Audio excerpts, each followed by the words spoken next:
उड़ीसा के इस राजरामपुर इलाके में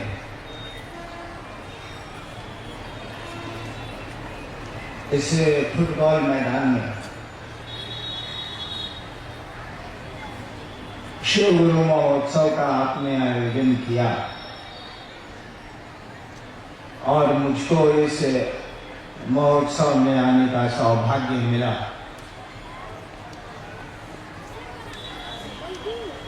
सुंदरगढ़ जिले में वीरमित्रापुर में एक बार और आया हूं। इस इलाके में पहली बार आया।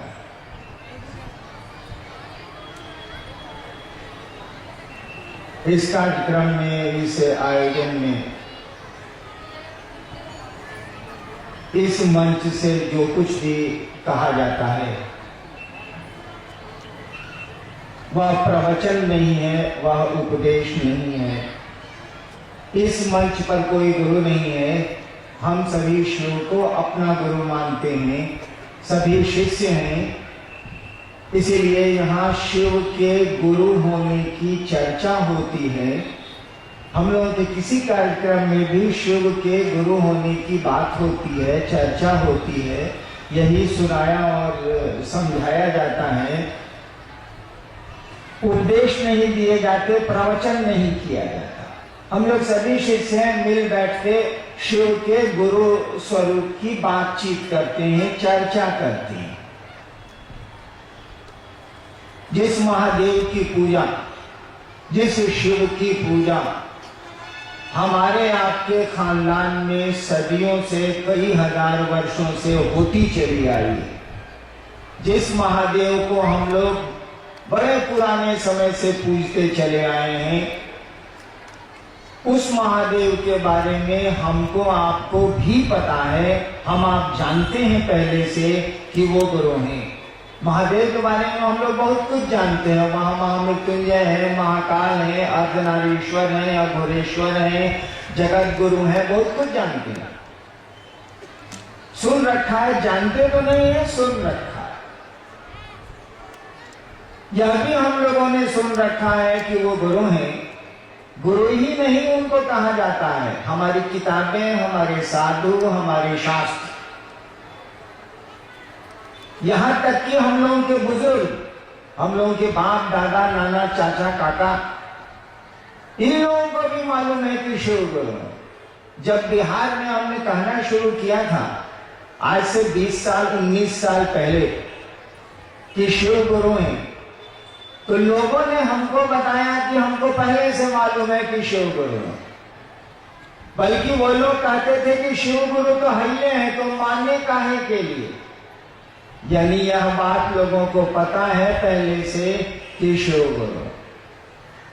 हम लोगों ने कहा कि शिव तो गुरु है, बिल्कुल सही बात। गुरुओं के गुरु हैं, जगत गुरु हैं, सही बात। लेकिन हम आपको शिष्य नहीं है उनके, गुरु है वो। स्कूल तो है, कोई पढ़ता ही नहीं है तो स्कूल का मास्टर क्या करेगा। डॉक्टर है, कोई रोगी उसके पास जाता ही नहीं है तो डॉक्टर क्या करेगा। ठीक उसी तरह से शिव तो गुरु है, जगत गुरु है, आदि गुरु है। आदि गुरु माने सबसे पहला गुरु, प्रारंभ का गुरु, शुरू का गुरु। तो गुरु तो है वो, लेकिन कोई उनका शिष्य तो नहीं है। वो तो गुरु जरूर है। स्कूल तो है बड़ा पुराना, कोई पढ़ता ही नहीं है। हम लोगों ने कहा कि जरा पढ़ के देखिए तो कि पढ़ाता है कि खाली किताबें में लिखा हुआ है। ये केवल शास्त्र बोलते हैं, साधु बोलते हैं, बुजुर्ग बोलते हैं। हम लोगों के परिवार के जो बुजुर्ग लोग हैं, बूढ़े पुराने लोग हैं, वो बोलते हैं कि शिव गुरु हैं।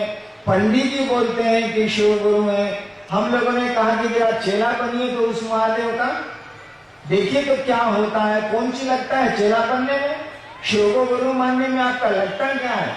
खाली सोचना है कि महादेव मेरे गुरु हैं, भगवान है, ये तो सोचते ही सोचते हैं, पूजा करते ही करते हैं। एक रिश्ता और जोड़ दीजिए, एक रिश्ता और बढ़ा लीजिए, वो गुरु तो है। केवल यह सोचना शुरू किया जाए कि हे महादेव आप मेरे गुरु हैं, सोचना तो थिंक ओवर। केवल सोचा जाए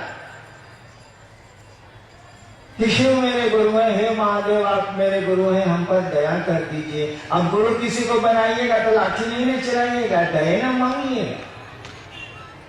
सोचा जाए कि शिव मेरे गुरु हैं, धीरे धीरे हमारा आपका मन उस गुरु का, उस शिव का शिष्य होने लगेगा। और जब शिष्य होने लगेगा और गुरु सही है तो परिणाम और नतीजा भी आने लगेगा। गुरु अपना काम करेंगे, गुरु का दायरा तो शिष्य में सीमित हो जाता है। कोई भी गुरु शिष्य से ही जुड़ता है, कोई भी डॉक्टर रोगी से ही जुड़ता है, कोई भी शिक्षक छात्र से ही जुड़ता है, कोई भी वकील क्लाइंट से ही जुड़ता है। हम लोगों ने कहा कि उस शिव को अपना गुरु बनाइए और मात्र हमारा आपका सोचना उस शिव का हमको आपको शिष्य बना देगा। और वो जगत का गुरु है। कहा जाता है जगत गुरु नमस्तुभ्यम, हे जगत के गुरु तुमको प्रणाम है। शिव के बारे में कहा जाता है जगत गुरु नमस्तुभ्यम, किताबें बोलती हैं हे जगत के गुरु तुमको प्रणाम है। जगत गुरु का मानी क्या हुआ? जगत गुरु का मानी हुआ कि इस दुनिया में, इस संसार में, इस जगत में कोई भी आदमी है, कोई भी इंसान है, वो किसी जगह पर रहता हो, किसी जाति का हो, काला हो, गोरा हो, उजला हो, पीला हो, लाल हो, कोई अंतर नहीं आता।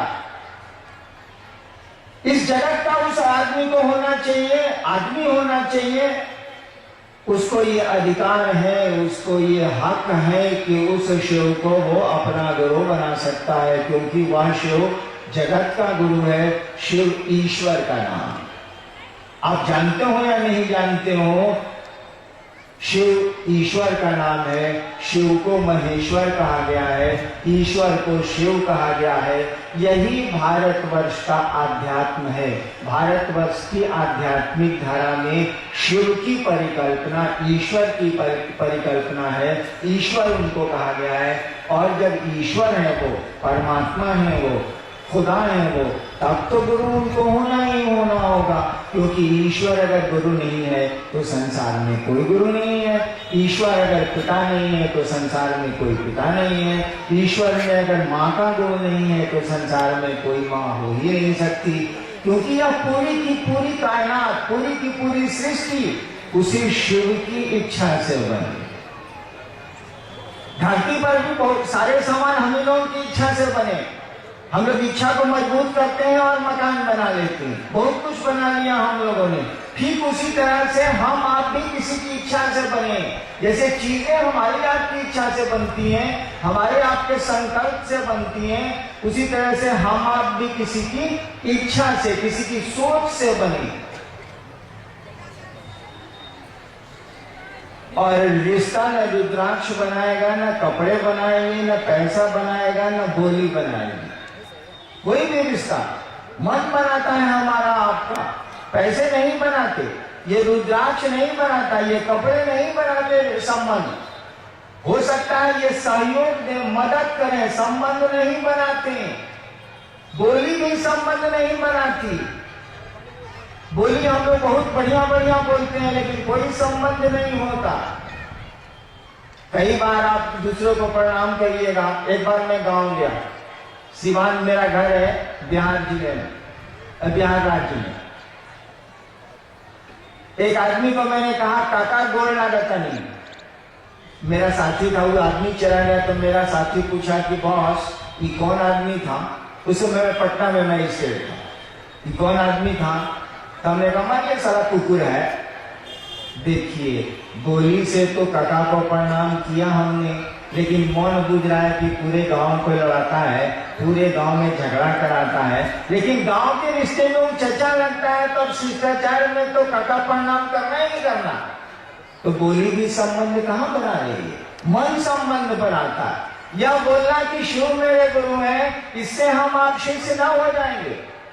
ठीक है, बोली का असर होता, शब्दों का प्रभाव होता, शब्दों का असर होता, लेकिन यह मात्र केवल बोल देने से कि हम शिव के शिष्य हैं या कंगन बांध लेने से कोई शिव का शिष्य नहीं होगा।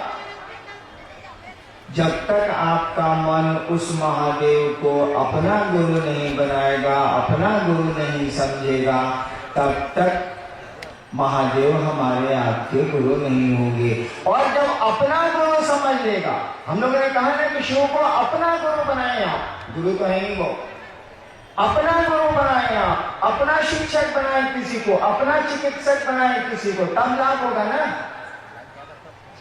हम लोगों ने कहा कि उस शिव को अपना गुरु बनाइए। अपना का अर्थ समझते हैं, खूब समझते हैं। जब अपना समझ लीजिएगा ना तो किसी को कुछ कहने की जरूरत नहीं है, आपको सब समझ में बात आ जाएगी।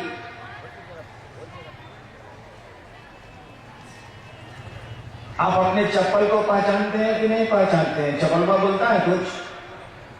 कितना लोग यहाँ बैठा हुआ है जो होशियार होगा चप्पले पर बैठा होगा। हम लोग लड़का थे, अपन भाषण वाषण सुनने जाते थे गांधी मैदान पटना वटना में, तो अपना चप्पल के नीचे रख के बैठ जाते थे कि सारे अब चोरावत तो कहां से चुराई। लेकिन कुछ लोग होंगे जो बड़ा भक्ति भाव से आए होंगे कि महादेव की चर्चा है, चप्पल को उधरे खोल के आओ यार। वो जब जाएगा उठ के वो आदमी, भीड़ जब निकलेगी तो अपना चप्पल पहचान लेगा। दूसरा हवाई चप्पल रहेगा उसमें भी अपना चप्पल पहचान लेगा। ये हमारा चलो हटो हटो हटो, इसका वो टुकड़ा कहाँ गया? वो हमारे वहां देखो खोज लेगा। वो काहे खोज लिया? इसीलिए कि वो समझता है कि मेरी चप्पल नहीं है। पैसा बोलता है कि पॉकेट में कितना है, लेकिन हमको आपको पता रहता है कि पॉकेट में कितना पैसा है।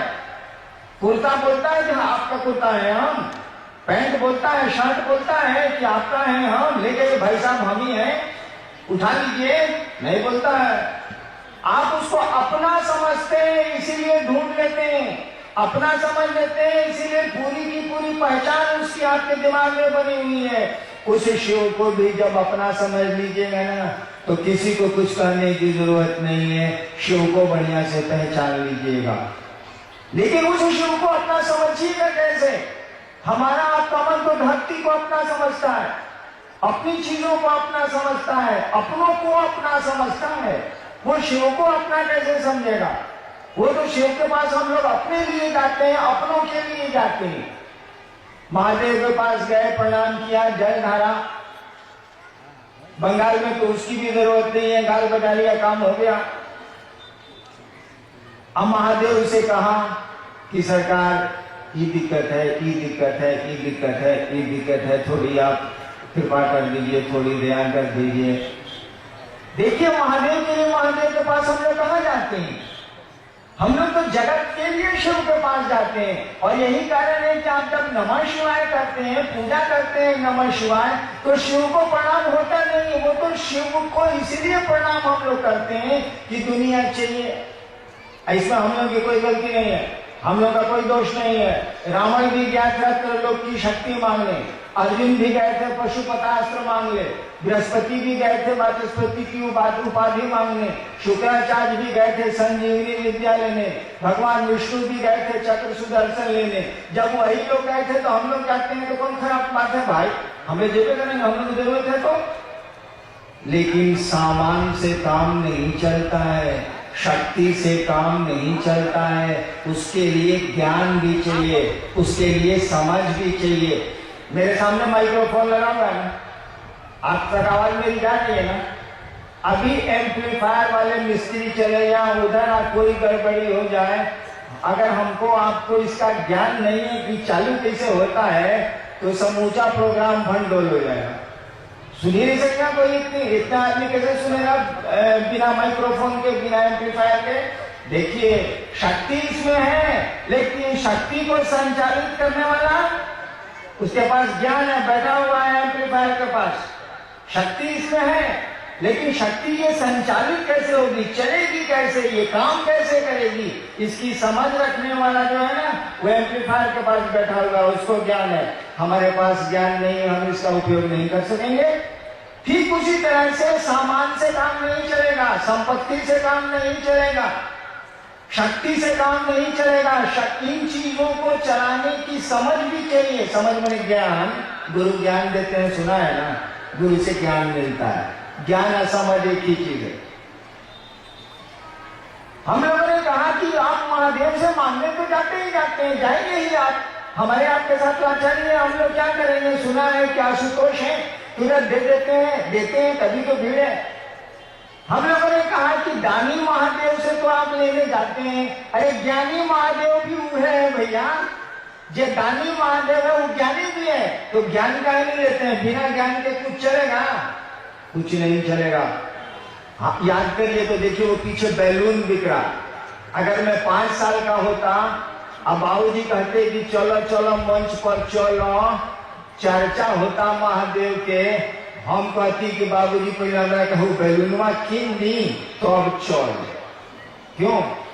बच्चा तो समझेगा, बच्चों को क्या मतलब, कोई चर्चा हो रही कि क्या हो रहा, लाल बैलून चाहिए, क्या लाल रुई वाली मिठाई बिक रही थी, मैं बचपन में बहुत खाता, रुई वाली मिठाई अभी देखा थोड़ी देर पहले बिक रही थी बांस में, तो बच्चा तो उसी के पास जाएगा, उसको उतनी ही समझ है। एक बार मैं दार्जिलिंग गया, बाबूजी पूर्णिया में अफसर थे मेरे, मैं बहुत छोटा था, दार्जिलिंग में वो सीटी बिक रही थी, सीटी नहीं होती है, सीटी बजाने में स्काउट्स में जो होती, दुकानदार से हमने सीटी ले ली, दुकानदार बोला 1 रुपया दाम। सोचिए 1953-54 में 1 रुपए की क्या कीमत होगी। उस समय मेरे पिताजी मजिस्ट्रेट थे और उनकी तनख्वाह थी 125 रुपए, मैं मजिस्ट्रेट हुआ तो मेरी तनख्वाह थी 500 रुपए। बाबूजी जब मेरे मजिस्ट्रेट हुए थे 1952 में, तब तनख्वाह थी 125 रुपए, और सीटी जो दार्जिलिंग में बेच रहा था दुकान वाला, बोला 1 रुपया में, 1 रुपया में तो उस समय 1 मन चावल मिलता था। बाबूजी ने कहा नहीं खरीदेंगे, हम कहा कि कैसे नहीं खरीदिएगा, यूं हम देखिए लेते हैं। 3 दिन तक जे छरियाए कि सीटी किना गया, रास्ता भर ट्रेन में दार्जिलिंग से पूर्णिया तक, कटिहार तक सीटी बजाते आए, फुर फुर फुर सीटी बजाते आए। देखिए उसके लिए हम 3 दिन तक झगड़ा किया और सीटी किनवाई लिया 1 रुपए की। अब आप हमको 10 को सीटी ला के दीजिए तो कि सर आप देवघर से आए हैं, महादेव की चर्चा करने आए हैं, आपको सौगात के रूप में हम लोग 10 को सीटी लेके आए हैं, हम कहेंगे खोस लीजिए, फुरफुराते रहिएगा, हम क्या करेंगे सीटी।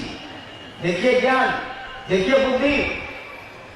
आपका 2 बच्चा है, प्लास्टिक की गाड़ी के लिए आपस में लड़ा जाएगा, जब आप ही खरीद के दिया 2 रंग की प्लास्टिक की गाड़ी खरीद दीजिए अपने 2 बच्चों को, दोनों मार कर लेगा अगर एक दूसरे को छू दिया प्लास्टिक की गाड़ी को। आज जबकि जानता है कि माई खरीद के दे दिया, चाहे बाबूजी खरीद के दिए हुए, उसकी समझ ही उतनी है। धीरे धीरे जब उसको शैक्षणिक ज्ञान मिलता है, धीरे धीरे जब उसको समझ हो गए, समाज से मिलती है, शिक्षकों से मिलती है, तब वो समझता है कि सीटी से जिंदगी नहीं चलती, बैलून से जिंदगी नहीं चलती, प्लास्टिक के खिलौनों से जिंदगी के दिन नहीं गुजरते हैं। ठीक उसी तरह से जब गुरु ज्ञान देंगे आपको, तब आपको समझ में आएगा कि आप महादेव से क्या मांगने जा रहे हैं, क्या चीज ले रहे हैं आप। बिना समझ के तो आप मांग भी नहीं सकते हैं। सोचिए तो जरा, जो टीवी नहीं देखा हो टीवी मांगेगा कैसे, जो टीवी देखा ही नहीं टीवी मांगेगा कैसे। जो लड़का टीवी देखबे नहीं किया, वो अपने होने वाले ससुर से कहेगा कि हमको भैया हमें टीवी दीजिए, साला देखबे नहीं किया, तो मांगेगा कहां से, ज्ञान ही नहीं है, उसको समझ ही नहीं है। गुरु ज्ञान देते हैं। हम लोगों ने कहा कि जो आपका बाबा है, कहा जाता है कि चंदा मामा सबके मामा, शिव घर घर के बाबा।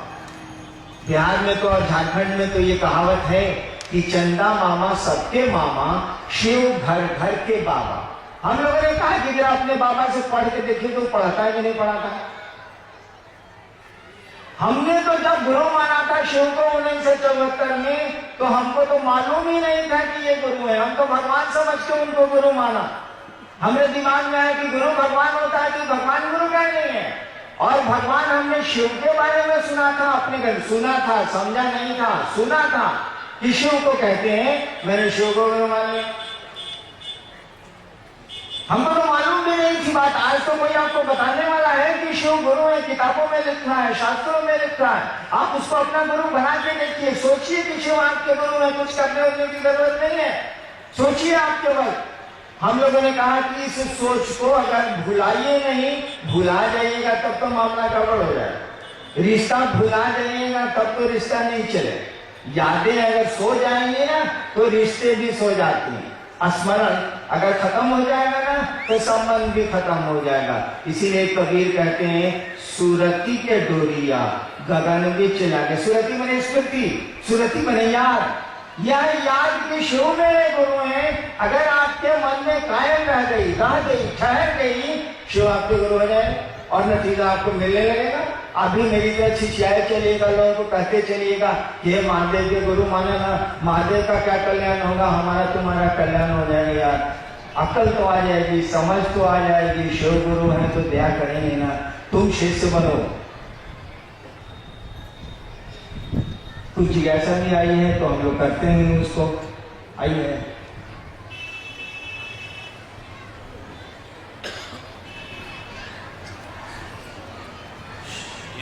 एक भाई की जिज्ञासा है कि शिव के सिवा अन्य देवी देवता को गुरु क्यों नहीं बनते। एक भाई ने पूछा है कि महादेव के सिवा अन्य देवी देवता को गुरु क्यों नहीं बनाया जाए।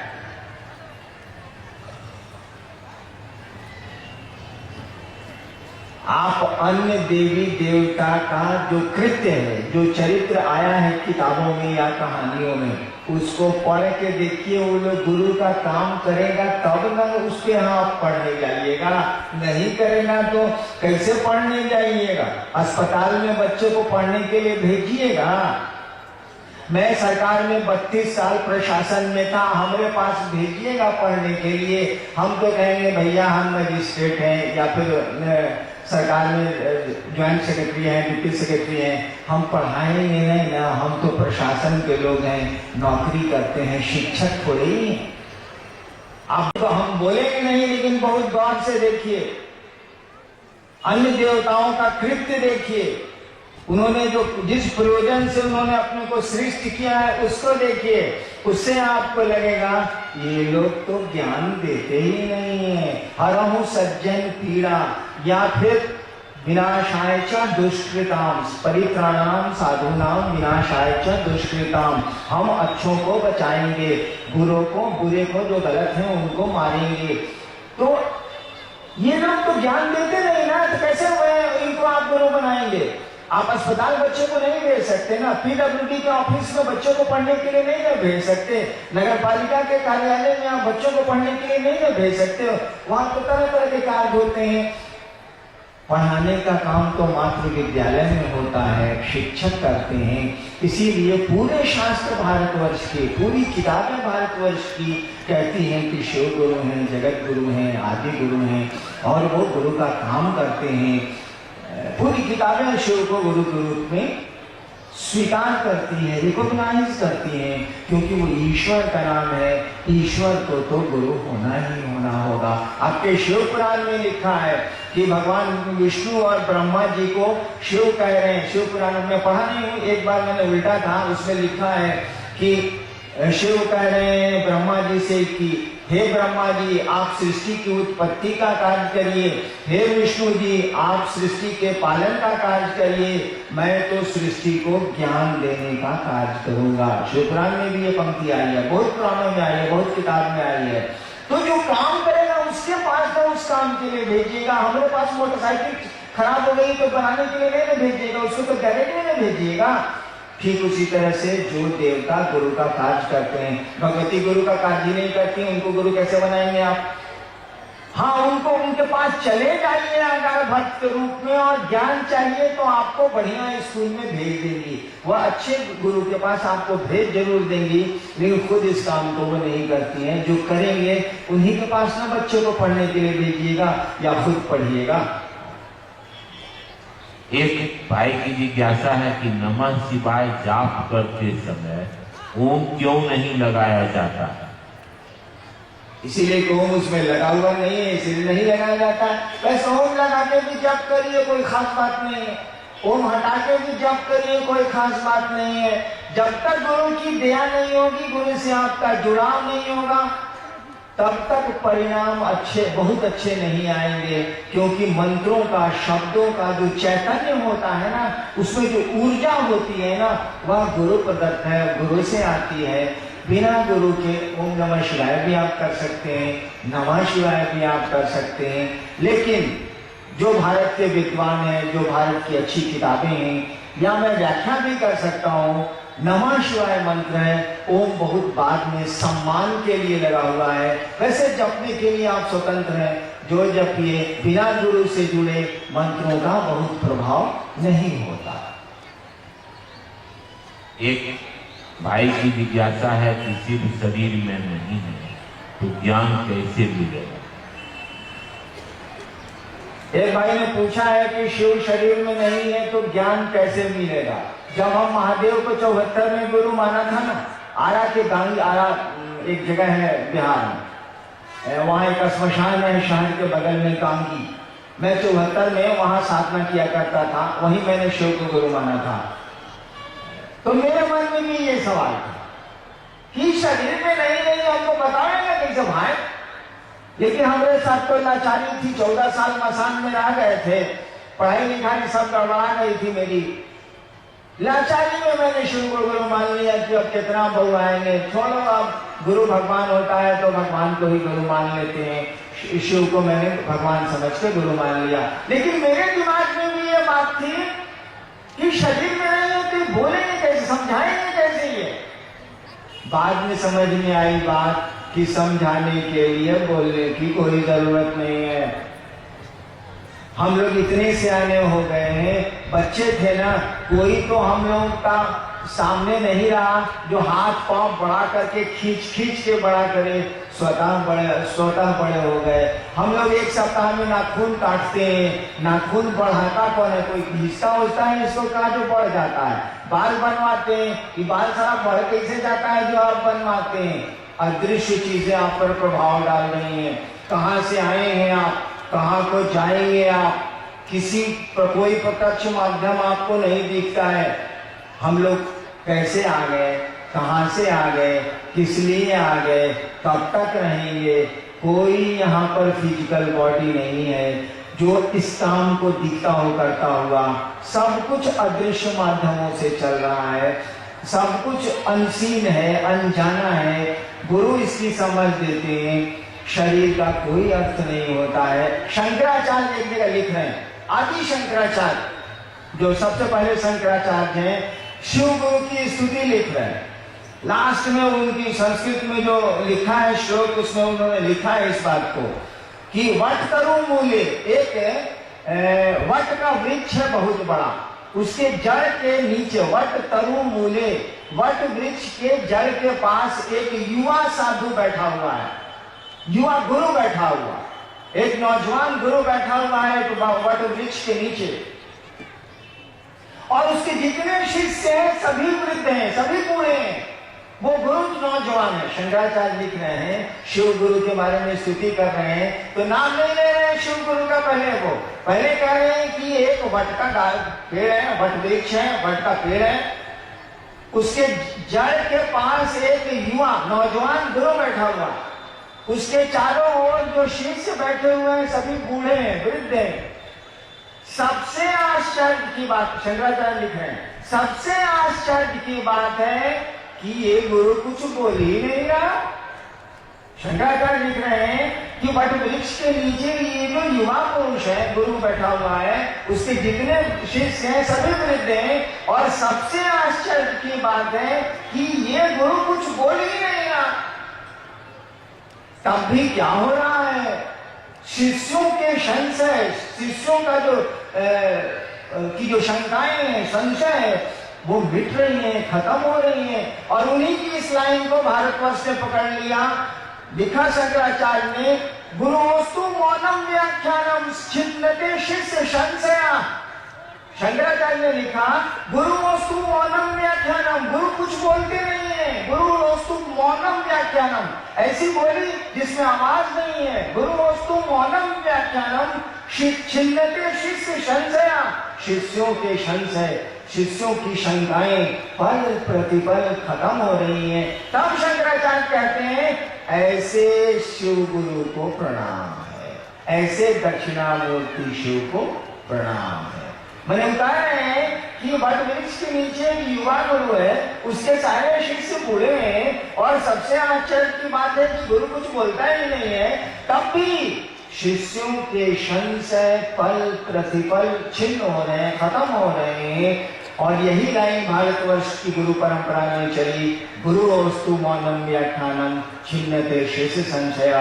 गुरु को बोलने की कोई जरूरत नहीं है, उनका तो मौन व्याख्यान, ऐसा व्याख्यान जिसमें आवाज नहीं होती है, शिष्य के संशय को दूर करता है। मेरे मन में भी ये शंका थी, लेकिन 8 वर्षों तक इसी शंका के चलते मैंने किसी को नहीं कहा कि मैंने शिव को गुरु माना है, आप भी मानिए, चुप रह गया मैं। 8 वर्षों के बाद मुझको लगा करे तो गुरु है, सब कुछ समझा देता है ये।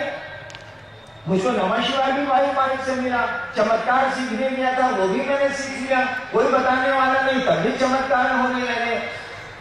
इसीलिए ऐसा नहीं है कि जो दिखता है वही आपको ज्ञान दे सकता है, जो नहीं दिखता, गुरु तो एक भाव है, पिता एक भाव है, जो दिखता है वही ज्ञान दे सकता है, जो नहीं दिखता है उसने भी दिखने वाले को किसी न किसी दिन ज्ञान दिया है। आदमी जब गुरु हो गया है, पहली बार सोचिए तो कोई आदमी गुरु हुआ होगा तो कहाँ से सीखा होगा, ईश्वर ने ही उसको सिखाया होगा। और इसीलिए वेदों के बारे में कहा जाता है ये ईश्वर की वाणी है, वेदों के बारे में कहा जाता है ना, ये ईश्वर की वाणी है। पहला आदमी जो धरती पर आया होगा और उसको जो ज्ञान आया होगा, कहाँ से ससुरा पढ़ा होगा, कहाँ से किताबें मिली होंगी उसको, वो पहला आदमी था, उसको सिखाया कौन होगा? अरे ईश्वर ही सबको सिखाता है, परमात्मा ही सबको सिखाता है, वही हमको आपको इस धरती पर ले आया है, और उसी की इच्छा से हम आप धीरे धीरे इस धरती से जाते भी हैं, वापस भी हो जाते हैं। हमारा आपका यहाँ घर थोड़ी ही है, हम लोग तो घूमने आए हैं, यात्रा पर आए हैं, आज है कल नहीं रहेंगे, कल है परसों नहीं रहेंगे। हमारी आपकी यात्रा का कौन ठिकाना? एक भाई की जिज्ञासा है कि शिव शिष्यों पर खान पान आदि की परिगणाएं क्यों नहीं लगाई जाती है, जबकि अन्य पंथों में ऐसा होता है। एक भाई ने पूछा है कि शिव शिष्यों पर खान पान की वर्जना क्यों नहीं लगाई जाती है। माने हुआ कि मत खाइए, मत खाइए, खाइए, मत करिए। देखिए भाई, गुरु शिष्य की परंपरा में कानून गुरु का चलेगा, चेला वाला का नहीं चलता। किसी को गुरु बनाइएगा तो नियम कानून उसका चलेगा कि हमारा आपका चले, नहीं चले। हम लोगों ने शिव को गुरु बनाया तो कानून उनका चलेगा, हमारा आपका थोड़े चले। उस जगत के गुरु हैं, जगत में भिन्न भिन्न प्रवृत्ति और प्रकृति के लोग हैं कि नहीं है। एक आदमी के अंगूठे का निशान संसार में आज तक दूसरा नहीं मिला, किसी के अंगूठे का निशान संसार में एक नहीं है। तो भिन्न भिन्न प्रवृत्तियां हैं, कोई कुछ चाहता है, कोई कुछ खाता है, कोई कुछ पहनता है, कोई कुछ सोचता है। भिन्न भिन्न प्रवृत्तियां हैं और भिन्न भिन्न प्रकृतियां भी हैं, स्वभाव भी भिन्न भिन्न है, चाहते भी भिन्न भिन्न लोग हैं, सोचते भी भिन्न भिन्न तरह के लोग हैं, और स्वभाव भी भिन्न भिन्न है। अंगूठे का निशान एक नहीं हुआ तो बाकी चीजें अब क्या एक होंगी। वो जगत का गुरु है और ये संसार उसी शिव का है। भले हमारा आपका महादेव नहीं हो, शिव के तो हम सभी हैं, हमारा आपका महादेव हो या नहीं हो। हमारी तो बीवी है, हमारे बच्चे हैं, हमारा परिवार है, हमारा पैसा है, हमारा घर है। महादेव को तो इसी के लिए खोजने जाते हैं। महादेव के तो सभी हैं, उस शिव के तो सभी हैं, उस खुदा की खुदाई तो पूरी की पूरी है, वही है सब कुछ, तो उसके तो सभी हैं। वही जगत का गुरु है, वही गुरु भी है, वही जगत का पिता भी है, वही जगत की माँ भी है, सब कुछ वही है।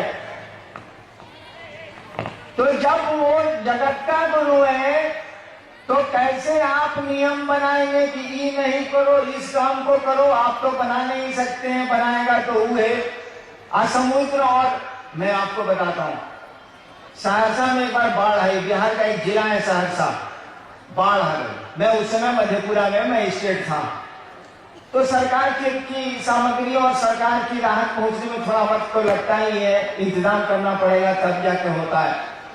इस बीच में लोग क्या करते हैं आपको पता है?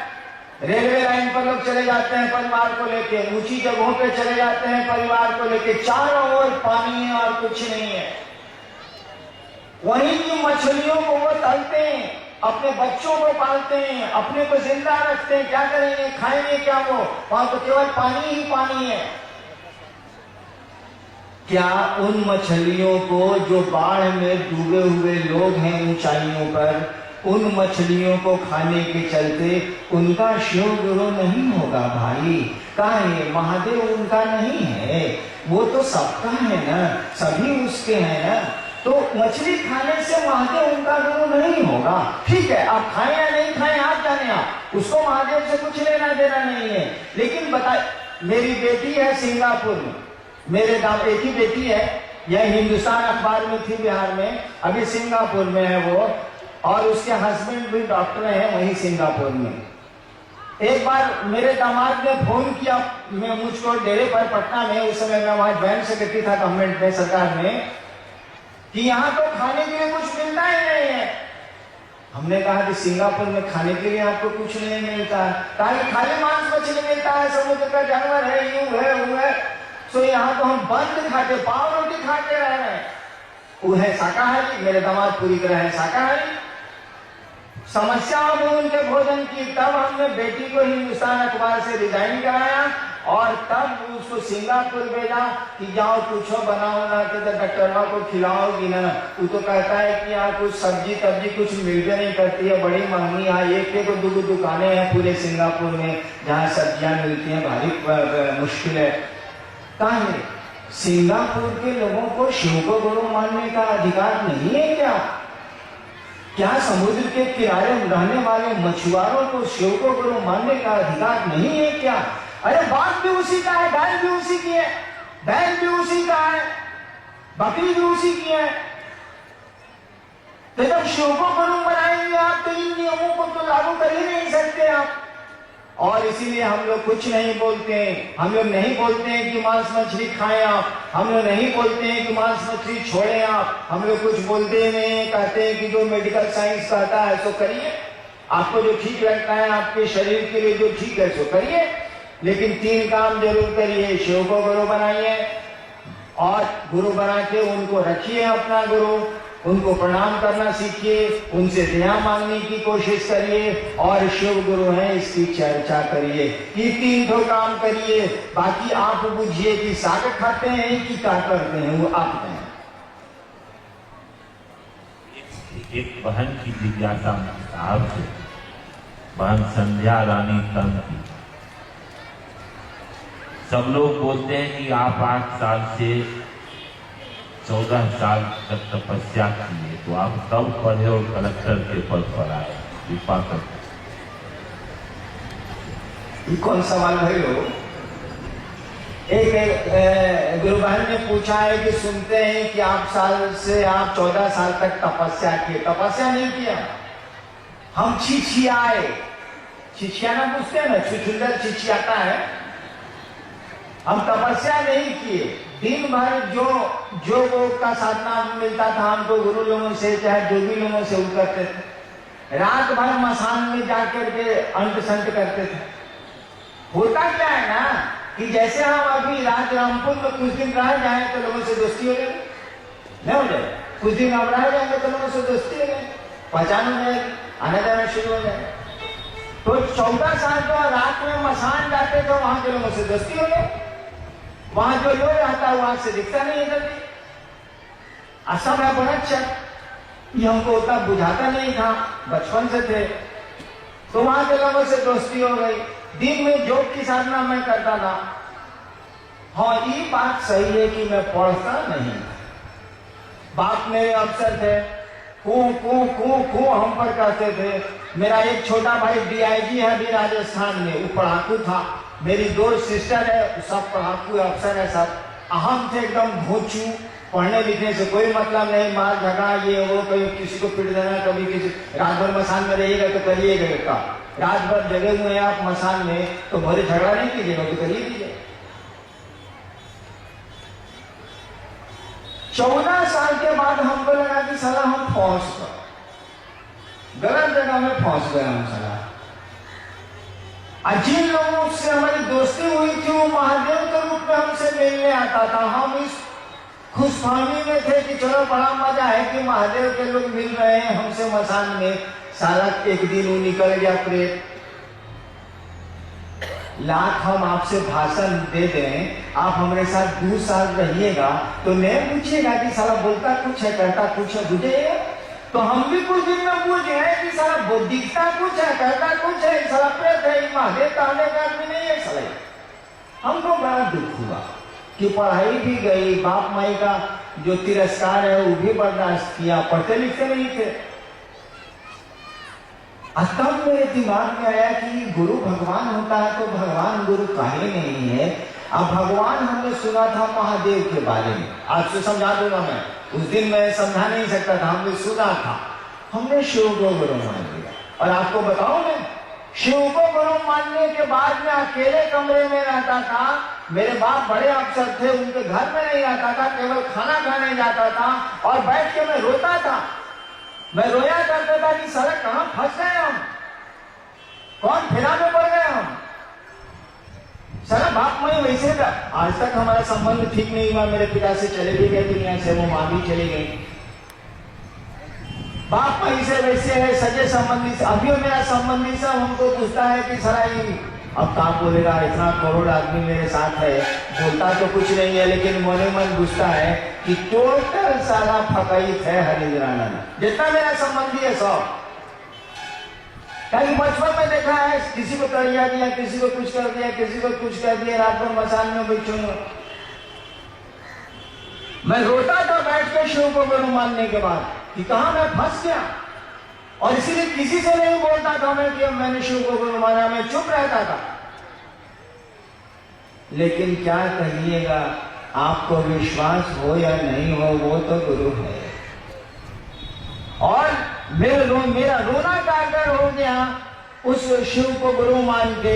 नमः शिवाय मंत्र मिला और उसी साल बिहार कमीशन में बैठा। उसके पहले मैं आईपीएस में आया। तो मैं अभी तो थोड़ा हेल्थ मेरा ठीक है। पहले लोग कहता रहता है कि तेज हवा चलेगी ना तो हरिंदर जी को पकड़ो उधिया आ जाएंगे, वही दुबले पतले थे। आईपीएस में मैं आया तो हेल्थ ग्राउंड पर मैं मुझको मेडिकल से रिजेक्ट किया गया। दूसरे साल में डिप्टी कलेक्टर हो गया। अब कैसे हो गया ये भैया, कोई बहुत खूबसूरत है, उसमें उसका काम मेरी कैसे बता दीजिए। कोई बहुत देखने में अच्छा नहीं है, उसमें उसका क्या दोष है बता दीजिए। कोई ठिंगना है, उसमें उसका क्या कसूर है बता दीजिए। कोई बहुत लंबा चौड़ा खूब हेल्दी हो गया है, उसमें उसका क्या मेरिट है सो बता दीजिए। अरे देने वाले ने दिया है, जो दिया सो ठीक है, जो मिल गया उसी को मुकद्दर समझ लिया। तो पढ़ने लिखने में तो मैं भोचू था, लेकिन अब क्या करिएगा। उस जमाने में तो चोरी भी नहीं होती थी। आईपीएस में आया, दूसरे साल डिप्टी कलेक्टर हो गया, पूरी नौकरी प्रशासन में रहा मैं। लेकिन इससे होता जाता क्या है, अगर शिव हमारे आपके गुरु नहीं हुए, जिंदगी के कुछ वक्त हम लोगों ने शिव को नहीं दिए, तो फिर इस जीने का क्या अर्थ है। आएंगे दुनिया में, जाएंगे यहाँ से, यहाँ हमारा आपका कुछ थोड़ी ही है, रहेगा नहीं। खाली हाथ पैदा हुए थे ना, याद रखिएगा, हमको आपको खाली हाथ ही जाना है, कुछ नहीं जाएगा यहाँ से।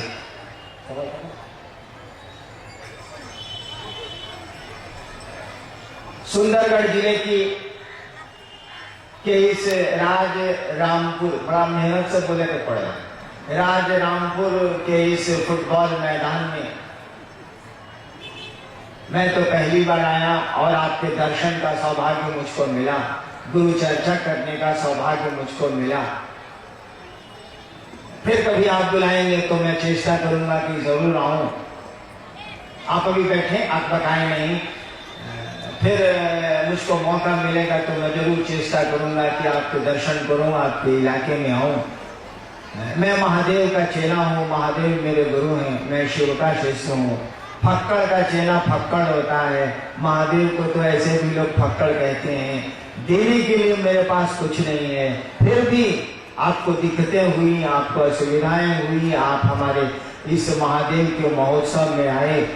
मैं अपने महादेव से ये प्रार्थना करता हूँ कि आपका जीवन सुखमय हो, शिवमय हो, आपके जो दुख हैं थोड़े कम हो जाएं, और शिव के शिष्य के रूप में मैं आपको बिना अधिकार ये आशीर्वाद भी देता हूँ कि आपका जीवन सुखमय हो, शिवमय हो, आप शिव के सचमुच में शिष्य बने, और आप सबों के चरणों में, जितने जहां तक मेरी आवाज जा रही है, आपके सबों के चरणों में मेरा प्रणाम है। आप मेरा प्रणाम स्वीकार करिए।